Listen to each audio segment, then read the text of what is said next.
In the Nyaya system,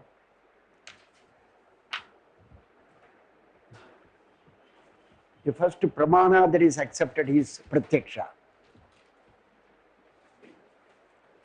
I have already given you enough background with regard to pratyaksha as a pramana.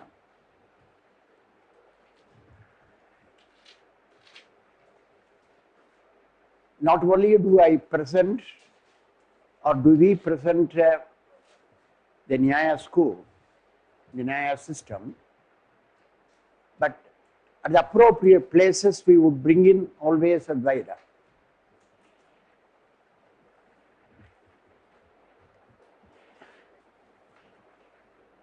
Now first we will see how the Nyaya system explains pratyaksha as a pramana.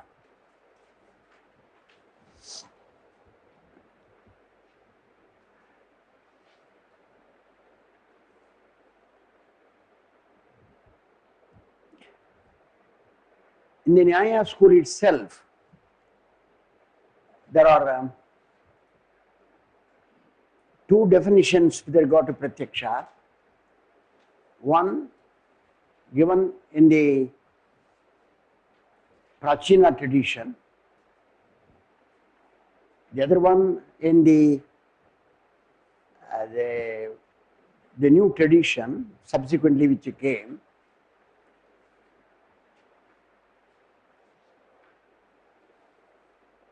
Why is it such a change has taken place? And then where are the Advaitins and the Mimamsikas and others? Now it is generally admitted that pratyaksha, that is perception as a pramana,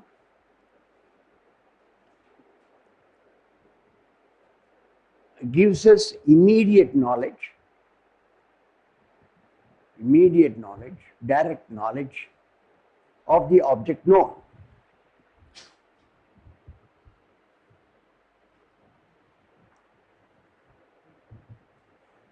The emphasis is upon the word immediate,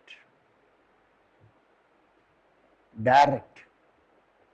So, here is the perceiver, the knower, perceiver or the knower, and generally we say that we get the knowledge, the object, through the sense, through the functioning of the sense organ, which comes into contact with the object. Now, of course, the sense organ doesn't function on its own. It is also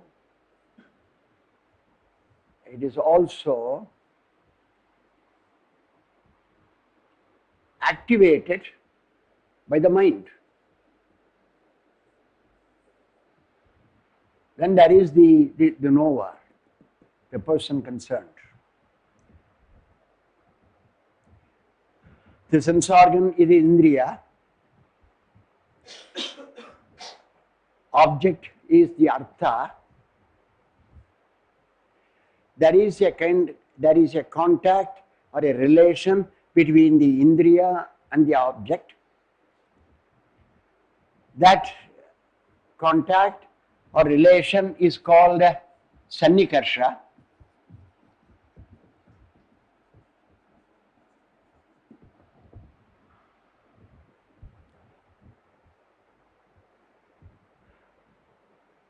So the mind plays its part, it functions through the sense organ and it reaches the object. As a result of the part played by the mind, the sense organ and the object, I get the immediate knowledge or the direct knowledge or the perceptual knowledge of the given object. It seems to be a very simple definition. All of us will say, yes, this is so good, that the Nyayika will always climb up to great heights of presenting problems, provides a very simple definition of pratyaksha. So, the definition as it is indriyartha sannikarsha janyam jnanam pratyaksham.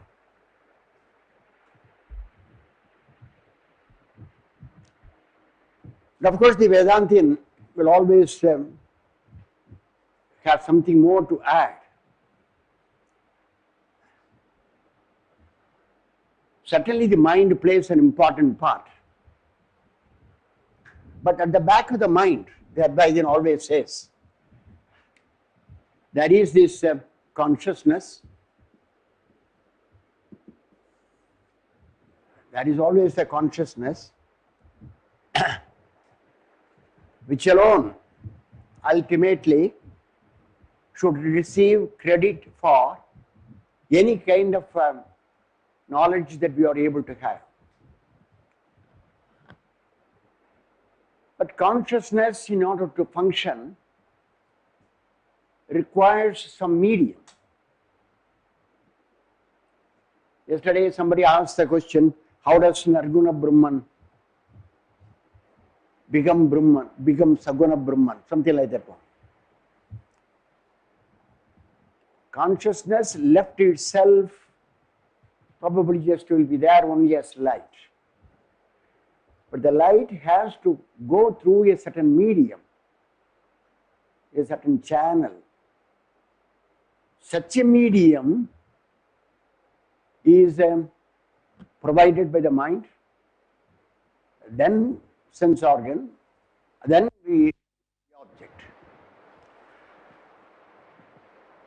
Now we always hold the view that neither the mind nor the consciousness by itself will be able to give us knowledge, but there is a fusion, a blend of the two, the mind and consciousness. When consciousness is reflected in the mind, or when the mind carries the reflection of consciousness, then there arises what is known as a third factor, what we call Chid-abhasa.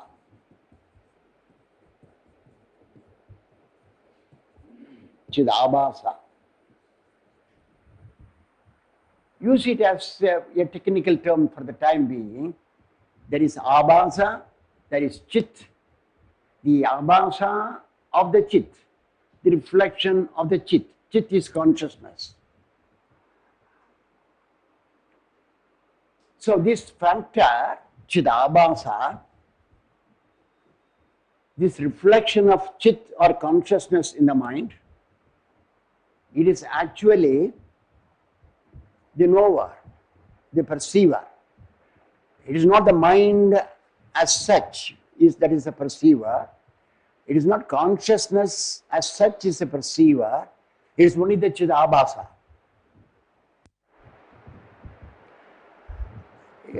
What kind of a blend is that? Is a fusion is that?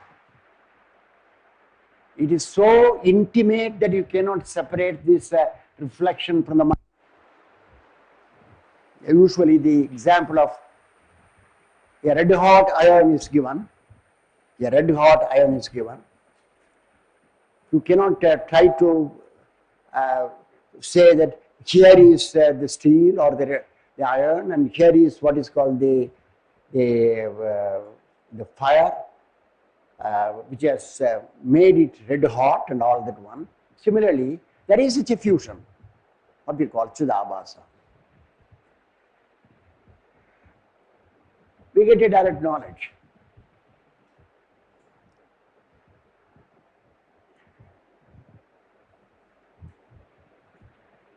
This is a definition we are familiar with.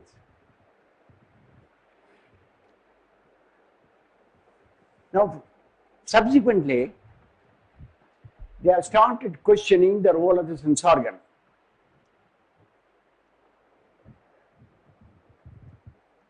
Is it necessary that we have to insist upon the role of the sense organ? Or we can dispense with the role of the sense organ? at any rate dispense with this role as a sense organ when we give the definition of pratyaksha. Because we say indriyartha sannikarsha janyam jnanam pratyaksham.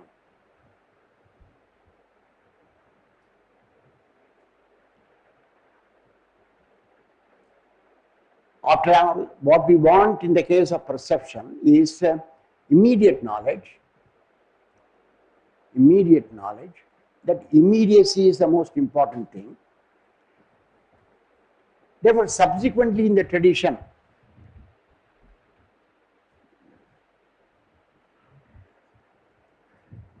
the definition was formulated in this way: sakshat pratitihi pratyaksham.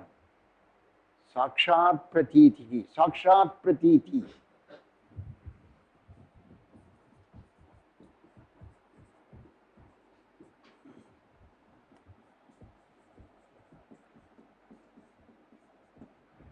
Sakshat pratiti. Sakshat pratiti is a direct, immediate pratiti. Pratiti is cognition, knowledge, cognition. Sakshat pratiti. Why is it that this definition has been formulated subsequently?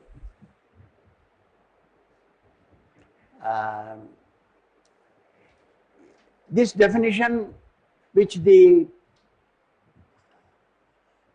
not the Prachina but the new tradition, the Nyaya tradition formulated, is also acceptable to the Advaitins and the Mimamsakas.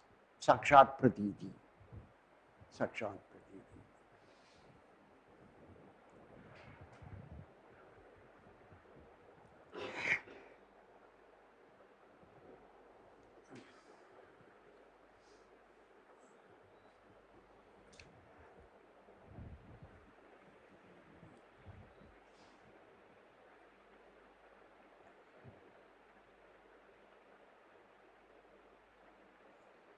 There are two main objections that are usually given.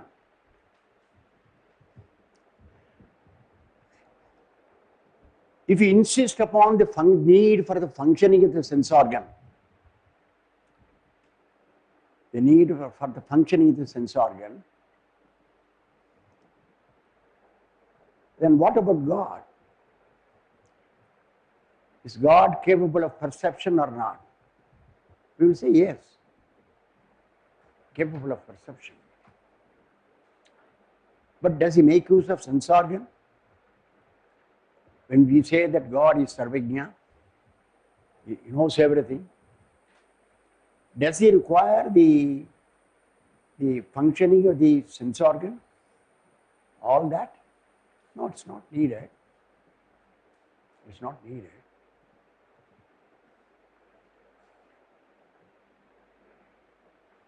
Then we will go to a typical anthropomorphic conception of God, having body, sense organs and all that one. It will land us in other difficulties. Generally they say that it is not necessary for us to insist upon the need for the functioning of the sense organ, that the sense-object contact is necessary to give us the knowledge of the object. Take the other case also. We have the knowledge of the mental states, perceptual knowledge of the mental states. Perceptual knowledge of the mental states. For example, I know my mind. I know the happiness in me. I know that I am happy. I know that I am suffering. Happiness, suffering and all that one, all of them are the states of the mind or the conditions of the mind. How do I know them? I can't say that they are not known to me. Others may not know that. Certainly I know. I have direct access to my mental states. such as pleasure, pain, agony, suffering, thinking, willing. All these mental states are called sometimes as the cogitations of the mind. The cogitations of the mind. Sometimes they use the word the episodes of the mind, the mental episodes. Episodes, mental episodes. They are directly known by me. I got immediate knowledge of the different mental states or the mental episodes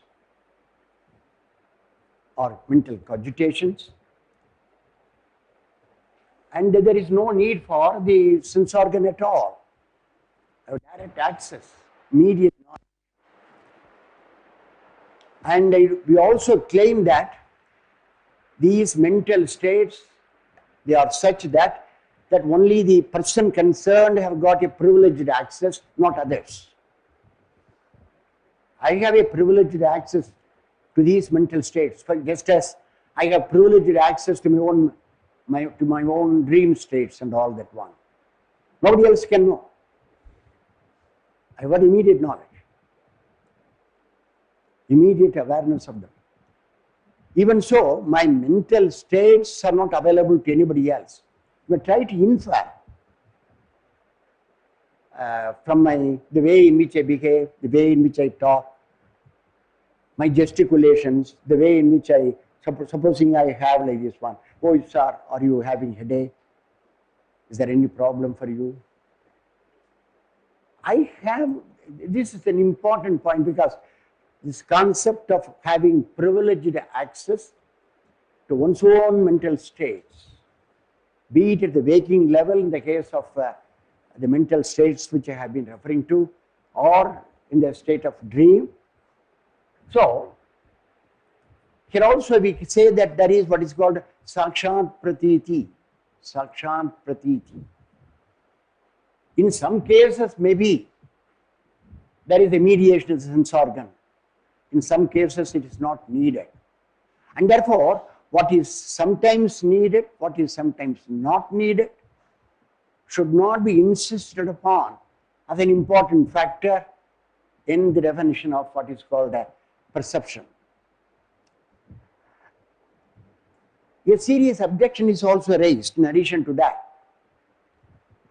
If you are going to go into the whole description of perceptual knowledge or the process of perception by saying that indriyartha sannikarsha janyam jnanam pratyaksham, it may be a kind of a description of perception.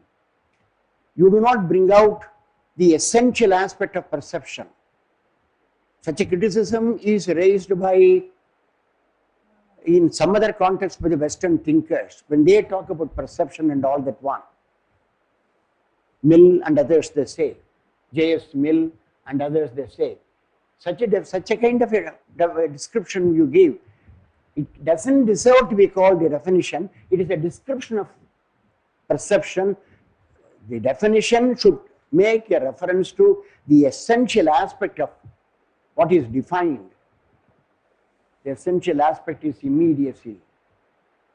So it is enough if you give the definition sakshat pratiti. Sakshat pratiti. Well, I don't propose to go into the complicated question whether mind should be accepted as a sense organ or not. The opinion differs. Bhamadi school holds one view, others hold another view. I don't propose to go into that question. Probably it might have been discussed by, you might have discussed the question about whether mind is a sense organ or not. It's not necessary. We get that immediate knowledge.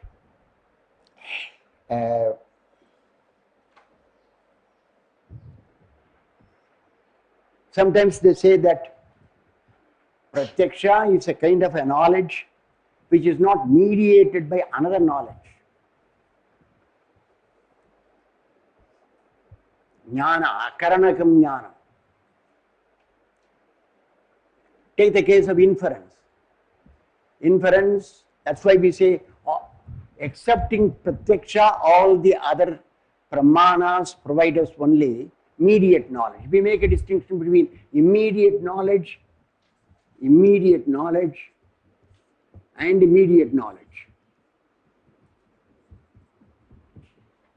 The other kinds of pramanas provide us only immediate knowledge, not immediate knowledge. That is, the immediate knowledge, one knowledge is obtained through the mediation of another knowledge. In the case of inference, for example, as you are studying, if you want to have inferential knowledge, you should have the vyapti jnana.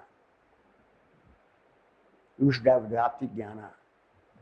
Without the vyapti jnana, you cannot have that inferential knowledge. So, inferential knowledge is obtained through the mediation of another knowledge. But here, it is not mediated through another knowledge, it is directly obtained, and therefore they say, jnana akaranakam jnanam pratyaksham. I don't propose to go into the further details also with regard to the distinction between karana and karana. Karana and karana. Karana is cause, karana is a unique cause. Generally, in all the cases, the mind plays its part. The mind plays its part. But when you are talking about perceptual knowledge relating to color or taste or sound and all that one, you have to invoke a particular sense organ. In the case of your knowledge, perceptual knowledge of sound, auditory sense organ, color and all that, visual sense organ. Similarly, with regard to taste, smell, all these 5 objects are known by the appropriate sense organs, and what is done by one sense organ cannot be done by another sense organ. I told you, it's a kind of a vyavastha is there. And if somebody asks, it's a very simple question, sometimes we are put into difficulty. If my granddaughter asks me, why is it tata to the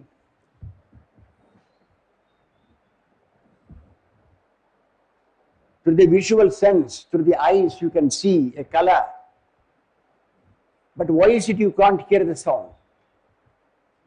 Right? You can't hear. Why? Why not through the ear? You hear, you see the sound, you see the color or shape. The answer is that one sense organ can give the knowledge of a particular thing, and what it does cannot be done by another sense organ. Its competence is restricted to a particular object. It cannot go beyond that. I made a reference to that earlier in the morning. I talked about generally as pramana vyavastha.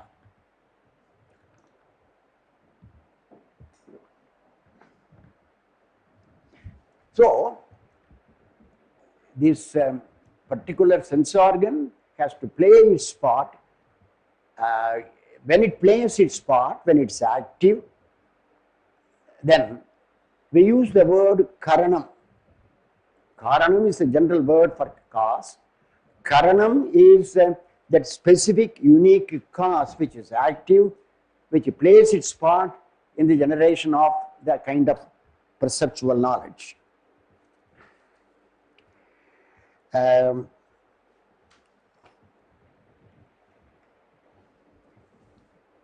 we give the classification of perceptual knowledge. I given the classification here.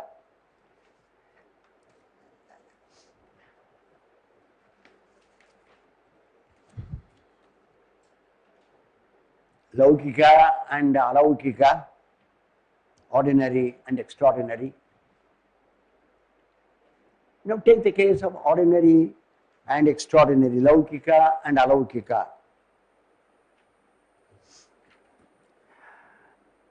Now, ordinary perception, Laukika perception, is what I have been talking about so far. We have got the perceptual knowledge of the various objects, of particularly with regard to the specific qualities of the sense of the five indriya, for the five elements. Then, in addition to what is known as ordinary perception, different modes of contact, those details I do not go, because I presume that it must have been discussed by Dr. Revati. Different kinds of sense contact relation. Now, extraordinary perception. There are three kinds of extraordinary perception or alaukika pratyaksha. One is what is known as Samanya Laksana. I have given the list: Samanya Laksana, Jnana Lakshana, and Yogaja. It is in page 6. Samanya Lakshana, Jnana Lakshana, and Yogaja.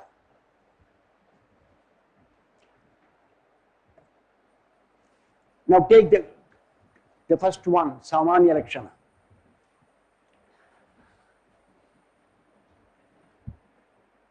Now here we have to make a distinction between an individual object which we know through perception and the knowledge of a class, jati or genus that we have.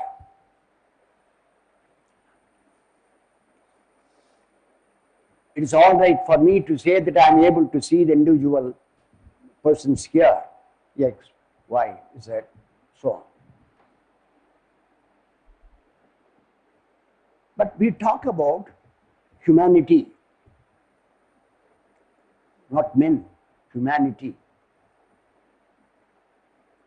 We talk in terms of a class, the class of human beings, the class of animals.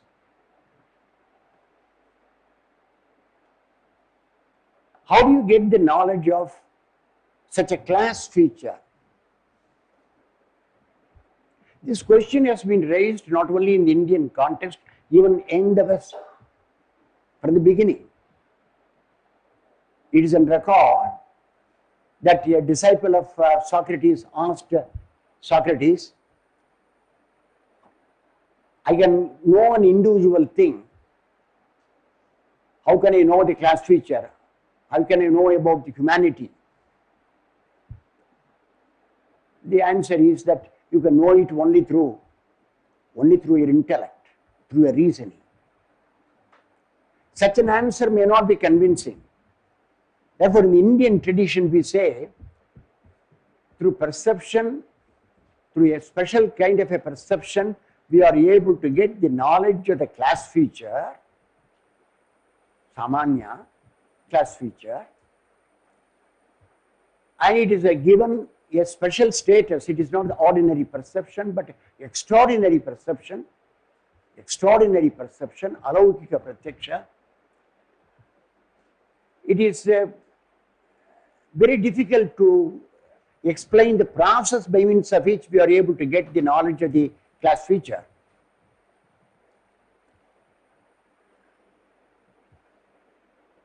Sometimes we take advantage of this in explaining why we name an object such and such. Supposing somebody asked me, a child asked me, there is an animal, and what is that? The animal, the child asks, I say that it is a cow. It is a cow. There is another animal, I say it is a horse. Why is it that I call the first animal a cow, the second one a horse? There is no answer to say, well, it is a cow, therefore I call it a cow. It is a horse, therefore I call it a horse. I am not answering the question, I am only repeating it. I am not answering. Supposing I am countered by the child and say, you can call the other animal a cow, the first one a horse. Why? Why not? Is there any reason or not?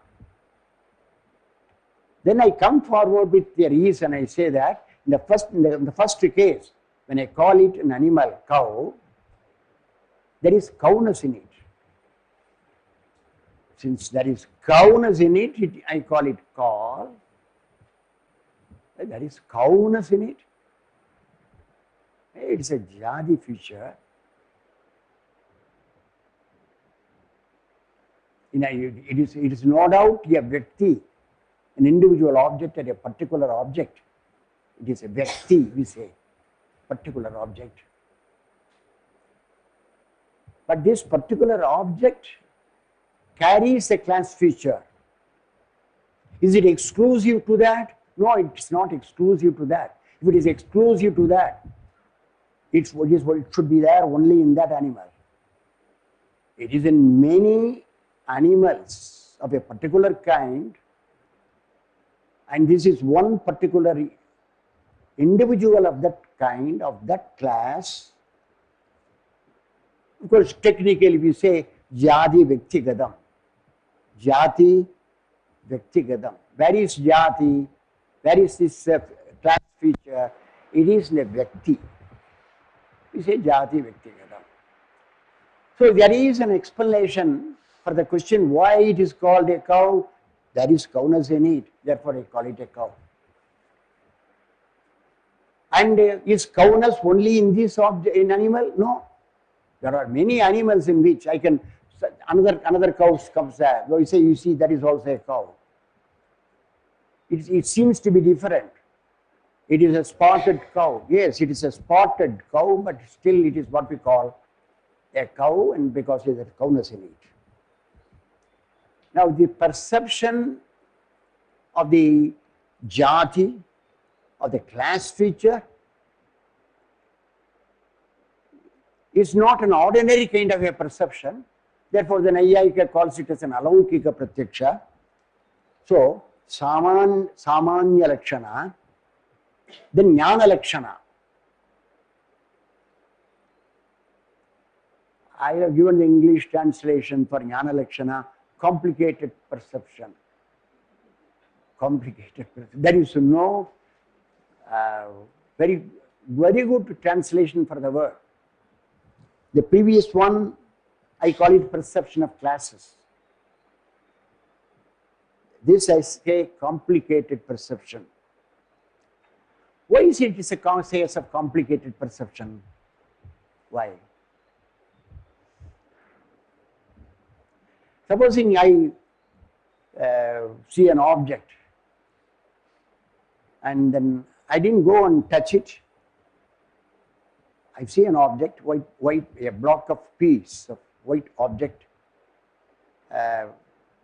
I say it looks cold. It looks cold.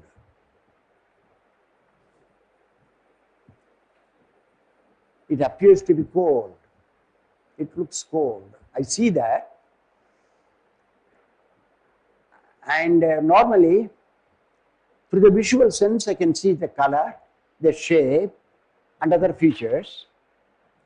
Through the visual sense, I cannot perceive the hotness or the coldness of a given thing. It can be perceived only through the appropriate sense organ, the tactile sense. If I touch it, I can say whether it is cold or hot, or medium cold, or lukewarm.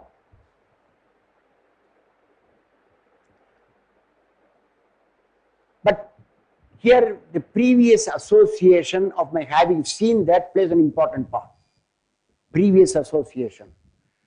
On many occasions I have touched the piece of ice block, cold. I know, even now when I see that one, it is an ice block. I don't have to go and touch it. Even without touching it, a mere look at it helps me to say, oh, it is cold. It is cold. I don't have to go and touch it. It's hot. Such a kind of a perception, the Nyaya brings in as an extraordinary alaukika. It is called Jnana Lakshana. Samanya Laksana, Jnana Lakshana. Then there is what is called Yogic Perception.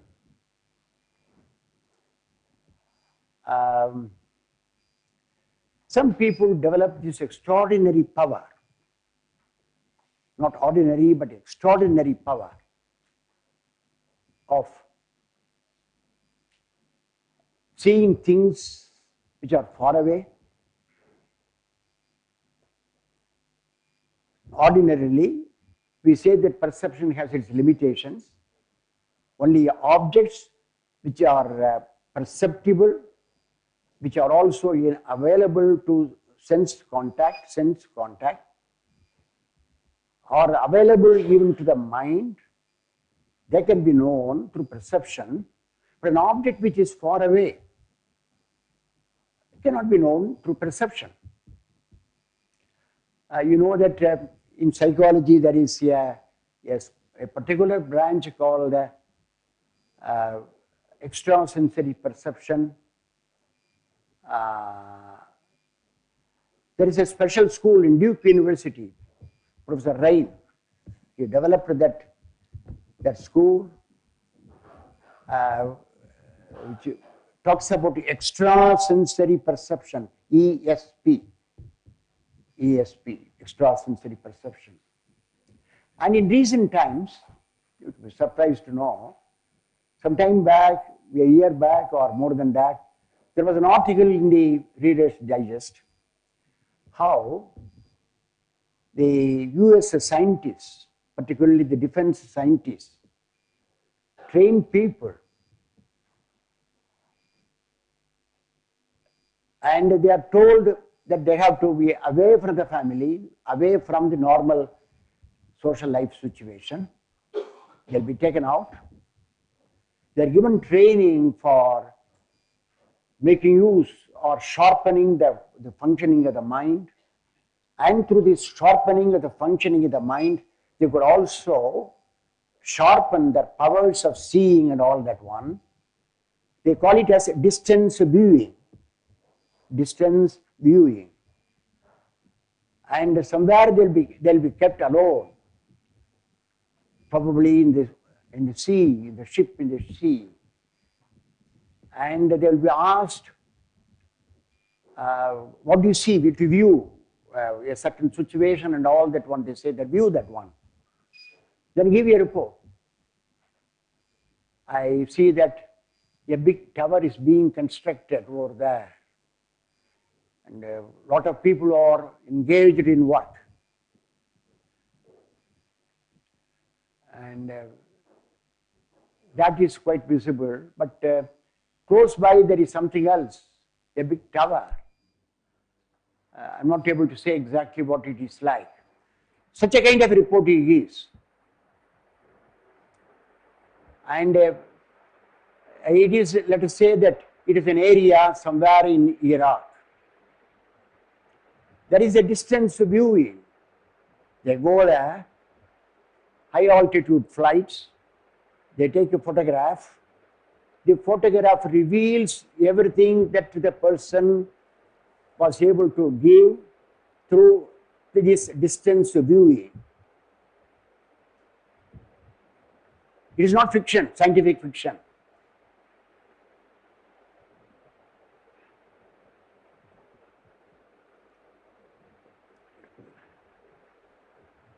And the lives of these people are such that they come and dedicate themselves to this piece of work. They are not supposed to go back and tell anybody. They may not be given an opportunity to go back. They'll be kept alone, well treated. But they are the instruments, the human instruments for distance viewing. It's something remarkable. And in yogic perception, they develop this extraordinary power Well, we know that in the yoga system they talk about anima, garima and all that one. Several extraordinary powers. Now the point which I would like to stress here is that when in the Indian tradition, in the case of the yoga system, or this yogic perception as mentioned by the Nyaya, there is something that is extraordinary, we have to admit. And just as we just throw away the Indian philosophy is purely theology, mysticism and all that one, we cannot. Here is the Nyaya who says that it is not a case of ordinary perception, it is a case of an extraordinary perception. Yogaja. So there are three kinds of extraordinary perception. Perception of classes, Samanya Laksana, this complicated perception where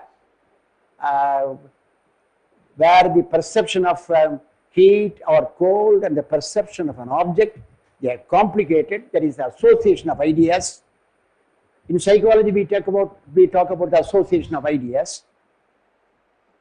In fact, we say that if you want to strengthen your memory, you make use of the association of ideas. You start with one idea and think about its association with another idea, and so on and so on. Once there is this association of ideas, it is possible for you to make a movement in your thought from one idea to another idea.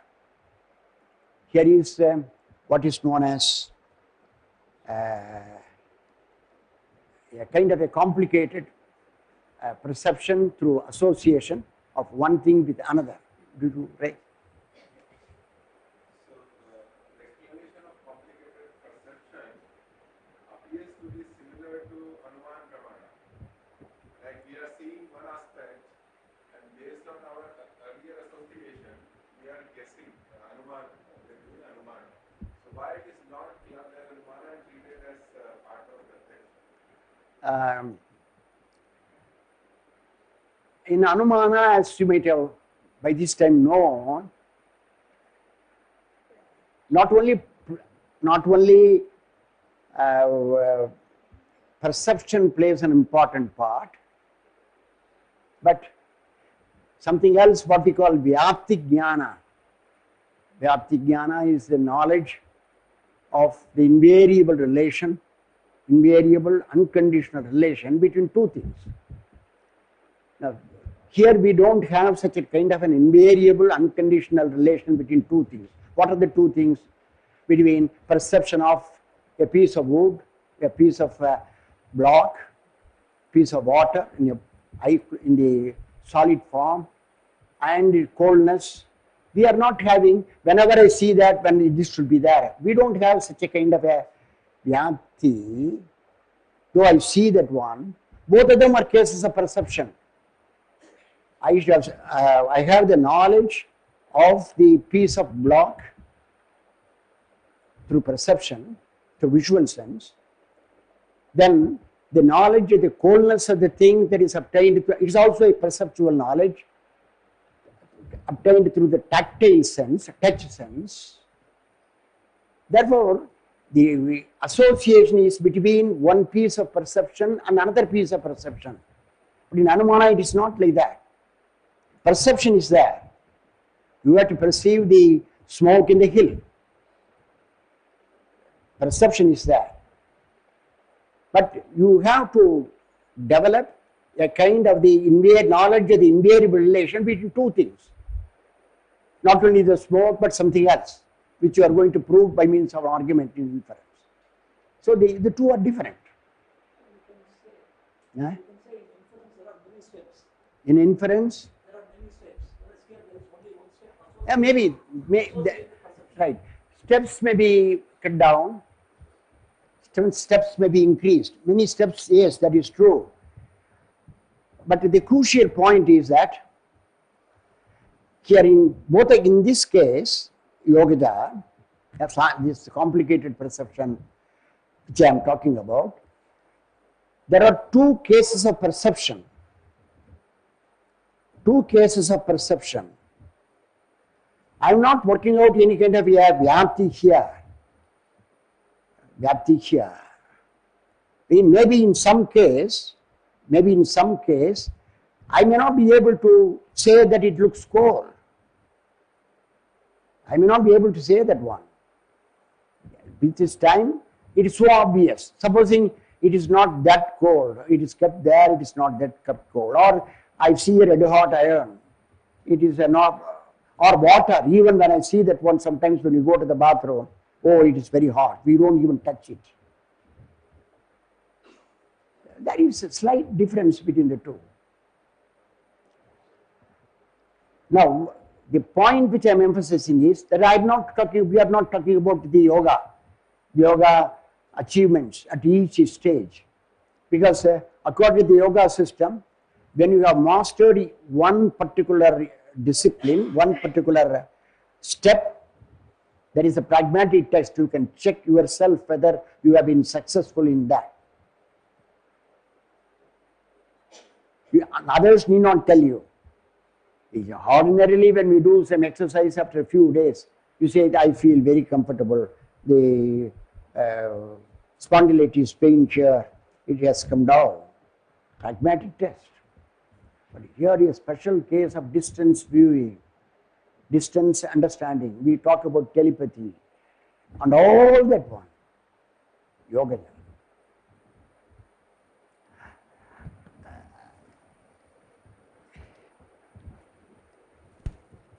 Then we also classify perception in a different way. I have given the list. Nirvikalpaka and Savikalpaka, common terms that we are having. Nirvikalpaka, indeterminate perception we say. Savikalpaka, determinate perception we say. Vikalpa, regular perception. Vikalpa is a distinction. It is not that way you can give the meaning etymologically and say this is nirvikalpaka. The Nyaya says that whenever we see anything, perceive anything, perceive is a general term.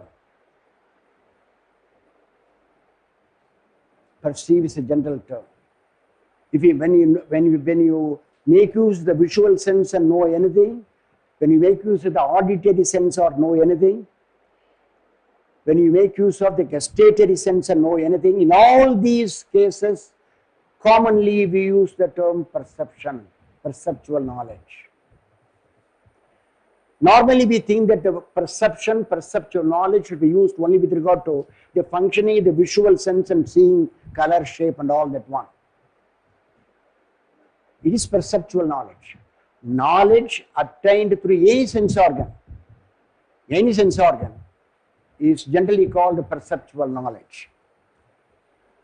And therefore, when we talk about perceptual knowledge, Indians talk about perceptual knowledge, to a foreigner, sometimes we run into difficulty. I ran into difficulty.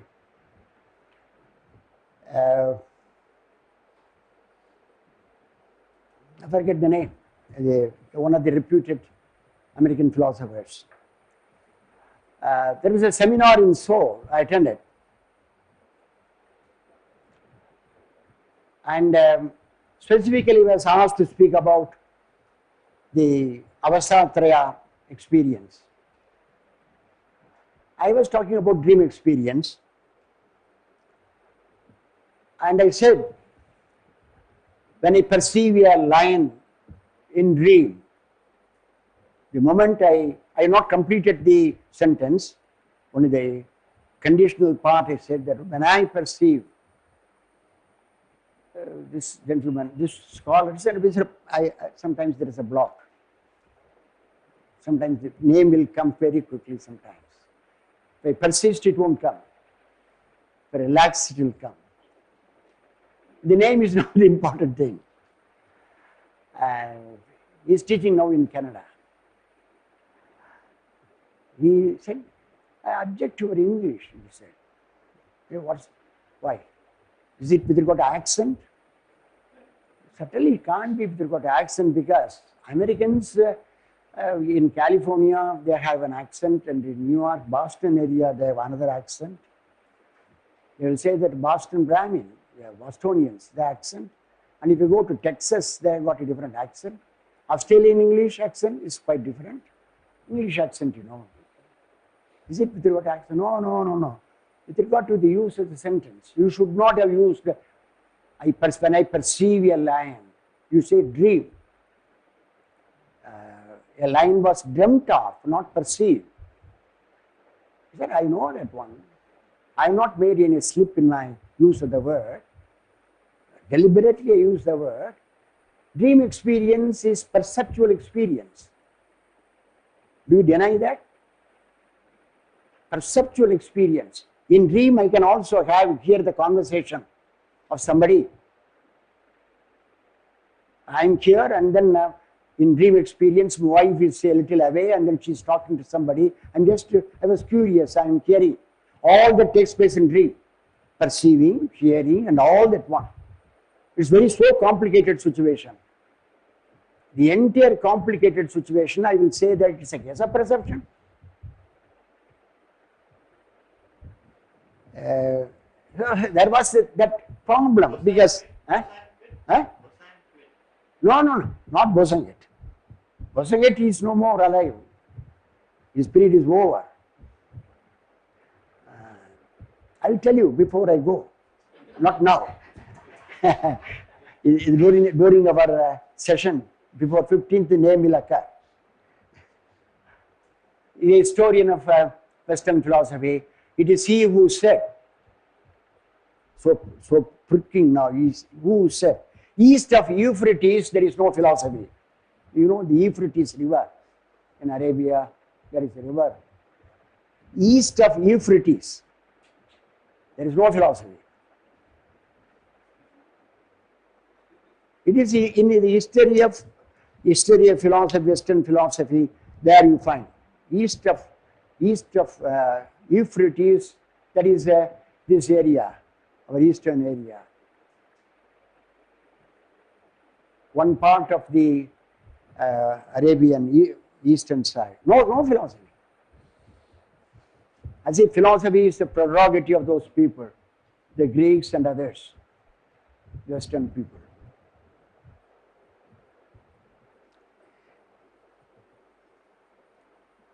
So, Nirvikalpaka and Savikalpaka. The Nyaya he too gives us stories, narrate stories. It's not only that by them.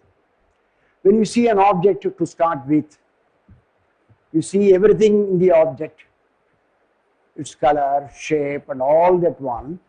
The only thing is, they are not seen in a very distinguishable way. All of them are there as a mass. MASS mass. All of them are there together.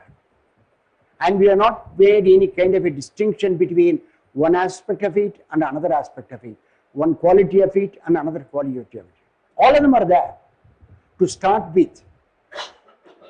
This is what may be called, if I use the phrase of a German pragmatist psychologist, William James.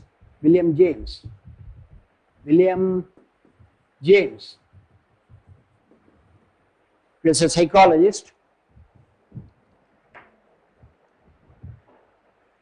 I studied psychology 6 years, from intermediate up to my BA, MA. And in MA, in addition to general and schools of psychology, I studied also abnormal and social psychology as a special paper. He is the author. Pragmatist, psychologist, and the well-known author of this book. Everybody should study this book, Varieties of Religious Experience. You may study Gita or not.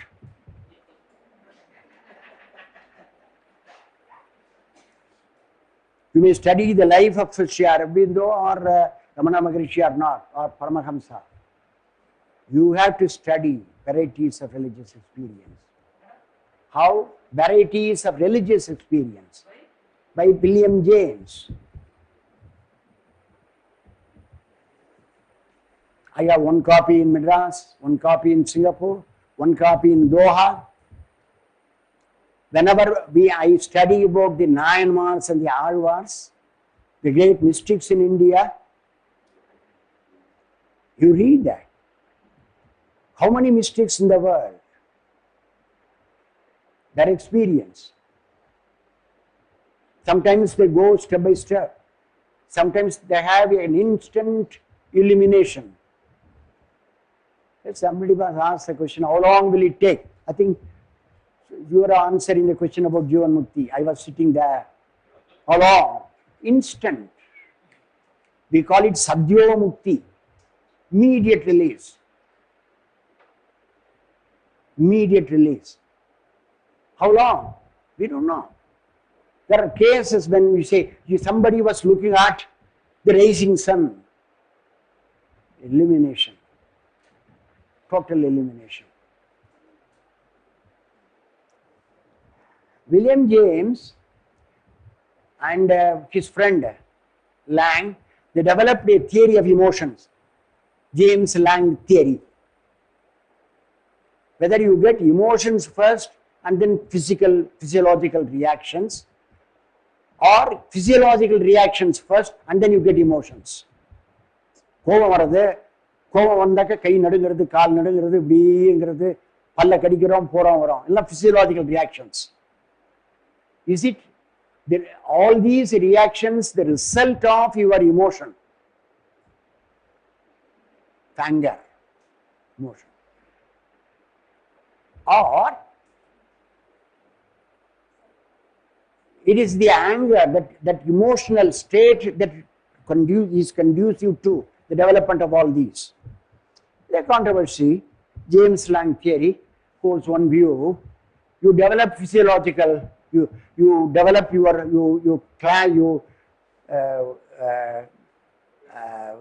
clasp your hand and then you become tense and all that one you develop. First the physiological changes, then the emotion. We generally think emotion first and then the physiological changes.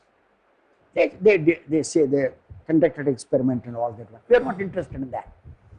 It is this James, William James, a pragmatist. Swamiji asked, Swamiji, you asked what is pragmatism? I said it's artha kriya karitvam. Realism, bhagyarthavadin. There are different kinds of realism. Bhakya, arthavadin. Bhakya external, artha object. Objects are in the external world. There are different kinds of realists. For each we have the name. From Sanskrit to English we can say. English to Sanskrit very difficult. It requires a special training. Not impossible. Now William James, sometimes I have to go back. 5:30. My watch is striking. So I thought that the best thing would be to bring the mobile. Usually I hate this because 5:36. Okay. I have to report to my son. It's very useful because there will be a call in the evening, late in the evening. Wow, what did you do? He's checking. What did you do? What was the response? Swamiji was there. He uses the expression big blooming confusion to start with. No, jet flight. Unusual sometimes. In Rajanavalam, it's so close to the airport, it starts coming down and then making big noise if it is a big aircraft. I listen to that one. Big blooming confusion. We don't know what it is like. Then I will carefully attend to that one little more. Oh, I think it is a jet noise. Similarly, according to Nyaya, to start with, when you see an object, you see so many features in that object. But all of them are there. But you are not able to distinguish and say, oh, that is the leaf, this is the stem, this and that, all that. All the distinguishing features differentiating features, they remain concealed even though they are seen. They are seen, but they are not noted. I use the word noted. They are seen. That is an awareness of the thing. Awareness of a thing, of a tree. What it is, what are the things there, I have not noted. So the initial awareness of the thing, that big blooming confusion that we have, that is what is called nirvikalpaka pratyaksha with an Nyaya. A little later, when I go close to the tree, the object, I say, oh, it is a tree. It has got several branches. One branch goes straight. All the features I can give. Then it becomes savikalpaka pratyaksha. To start with nirvikalpaka pratyaksha, not really vikalpa ragita prakshata. Vikalpa I have not noted. Already there. What is not seen subsequently by me. What is there is seen subsequently by me, initially not noted, subsequently noted. That initial perception is called nirvikalpaka pratyaksha. Subsequent perception is called savikalpaka pratyaksha. So in nirvikalpaka pratyaksha, it cannot be articulated. You can only say there is an awareness in the form of a proposition, articulated in the form of a proposition or a judgment. You can't say whether it is true or not. All the other features, I give you a list tomorrow, a checklist. You can compare it with Advaita. You can compare it with the Mimamsa. You can also compare it with the Visishtadvaita. He completely topsy-turvy the whole thing.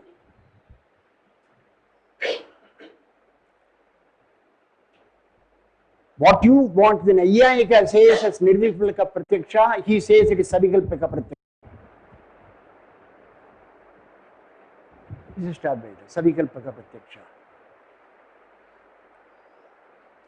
Well, the only thing is, even if you say it is a nirvikalpaka, not in the sense, the Nyaya sense, the concept, the idea of the jadi will not be there. The idea of jati will emerge only subsequently. That subsequent stage may be called savikalpaka, but the initial stage nirvikalpaka.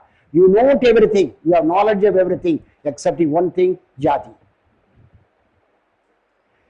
That means we have a variety to choose from. We'll stop here. Tomorrow I will give you the checklist. Nirvikalpaka, savikalpaka, how the different systems view that one simple process of perception, how in detail it has been analyzed and dealt with. And more particularly, when you come to theories of perceptual error, you find the Indian mind is at its best. Kyadivada. Nowhere you find. There is a perceptual error. It exists something like illusion.